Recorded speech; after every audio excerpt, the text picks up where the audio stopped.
A decisão recente do ministro Gilmar Mendes, do STF, mexeu com o Brasil. Uma limitação sobre quem pode apresentar pedidos de impeachment contra ministros do Supremo. O assunto explodiu em plenários, redações e redes sociais. Tem a AGU pedindo reconsideração, senadores revoltados e até proposta de emenda constitucional pipocando por aí. Hoje eu vou explicar, com calma, sem torcida, o que foi decidido. Porque isso importa, quais argumentos existem de cada lado e o que pode acontecer a seguir. Bora entender? Em decisão monocrática, o ministro Gilmar Mendes entendeu que só a Procuradoria-Geral da República, PGR, deve ter o poder de representar ao Senado por eventuais crimes de responsabilidade de ministros do STF. Isto é propor o pedido de impeachment. Em reação, o advogado-geral da União, AGU, Jorge Messias, pediu ao ministro que reconsidere a medida, alegando que qualquer cidadão deveria poder apresentar denúncias por crime de responsabilidade contra ministros, argumento que não representaria ameaça ao judiciário. O episódio acendeu um debate sobre competência, democracia, prudência judicial e o equilíbrio entre poderes. Vamos à base. Existe uma lei de 1950 que disciplina o procedimento de impeachment por crime de responsabilidade. Ao longo das décadas, essa lei foi interpretada à luz da Constituição de 1988, e é aí que surge a controvérsia. Segundo a decisão do ministro, alguns pontos da lei de 1950 não se harmonizam com a Constituição atual. Em especial, a ideia de permitir que qualquer cidadão apresente pedidos de impeachment, sem filtro técnico, poderia abrir espaço para denúncias motivadas por interesses políticos e sem rigor jurídico. Do outro lado, há quem defenda que a iniciativa popular é um mecanismo democrático essencial para punir autoridades e que restringi-la concentraria ainda mais poder nos órgãos do Estado. Por que o ministro Gilmar Mendes tomou essa posição?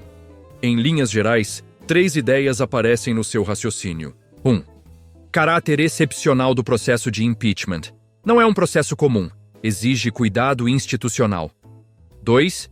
Risco de politização e denúncias retaliares. Autorizações amplas poderiam transformar impeachment em instrumento de pressão política. 3. Proteger a interpretação judicial, impedir que decisões judiciais sejam convertidas em motivo automático de responsabilização por divergência interpretativa.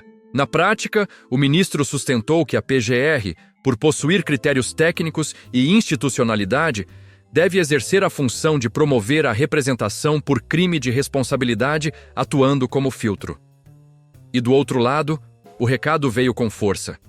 Parlamentares reagiram, classificando a decisão como uma tentativa de usurpar prerrogativas do Legislativo. O presidente do Senado, por exemplo, falou em afronta às prerrogativas do Parlamento. Os principais argumentos contrários são: princípio da participação e controle social. Cidadãos e parlamentares devem poder denunciar quando há indícios de crime de responsabilidade. Separação de poderes. O judiciário não pode, com decisão judicial, usurpar a iniciativa ou o papel de fiscalização que cabe ao legislativo.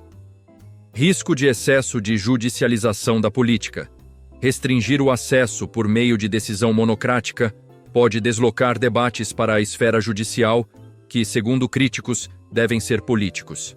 Além disso, o AGU pediu a suspensão dos efeitos da medida até que o plenário analise o tema, o que coloca a questão em marcha para a decisão colegiada. A decisão também aumentou o patamar de quórum mínimo para a abertura do processo de impeachment contra ministros do STF, de maioria dos presentes, para pelo menos 2/3 do plenário, ou seja, 54 senadores. Isso significa, na prática, que será mais difícil abrir um processo.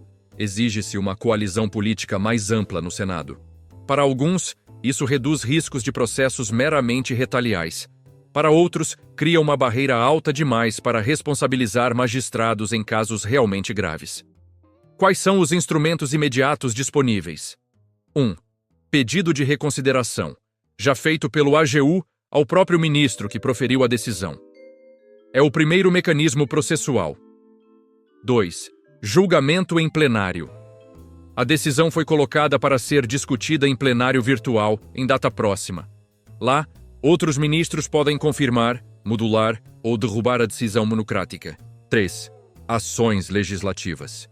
O Congresso pode tentar reagir por via legislativa, emendas constitucionais, alteração da lei do impeachment ou manifestação política, manifestos, projetos de resolução. 4. Debate político e mídia. Pressão pública pode influenciar ritmos e decisões políticas. Portanto, a decisão monocrática é um passo, não necessariamente a palavra final. Do ponto de vista jurídico, há vetores de argumentação que merecem atenção. 1. Competência e legitimidade ativa. Quem tem legitimidade para iniciar processo de impeachment. A Lei de 1950 previa a iniciativa ampla. A Constituição de 1988 reorganizou competências. O ponto controverso é o alcance do mecanismo de iniciativa popular versus iniciativa institucional, PGR. 2. Princípio da proporcionalidade e segurança jurídica. Argumenta-se que um controle mais rígido evita abusos e garante previsibilidade institucional. Mas a proporcionalidade exige ponderar risco de abusos contra risco de impunidade. 3. Liberdade de atuação parlamentar versus controle judicial. O legislativo tem papel fiscalizatório. Interferência judicial que restringe a iniciativa parlamentar pode ferir o princípio da separação dos poderes. 4. Democracia e participação. Por outro lado, restringir o acesso de cidadãos e parlamentares à instauração de procedimentos de controle pode reduzir canais de responsabilização em sociedades democráticas.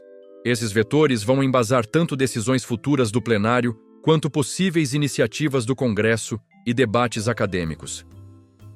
Na arena política, a medida provoca conflito institucional, aumento da tensão entre STF e Congresso, mobilização parlamentar, projetos constitucionais e manifestações públicas exigindo reação do legislativo. Risco eleitoral. O tema tem potencial de mobilizar bases eleitorais, já que toca em narrativa de poderes excessivos. Jurisprudência futura. A decisão abre caminho para que o STF discuta, em plenário, os limites formais e materiais do processo de impeachment. É um momento que reconfigura diálogo entre os poderes e que pode ter impacto O que se espera de quem acompanha? Plenário. O que eu recomendo para quem acompanha? Cidadãos. Acompanhe os autos e a notícia com fontes confiáveis. Participe do debate público com argumentos e documentos, não só com indignação.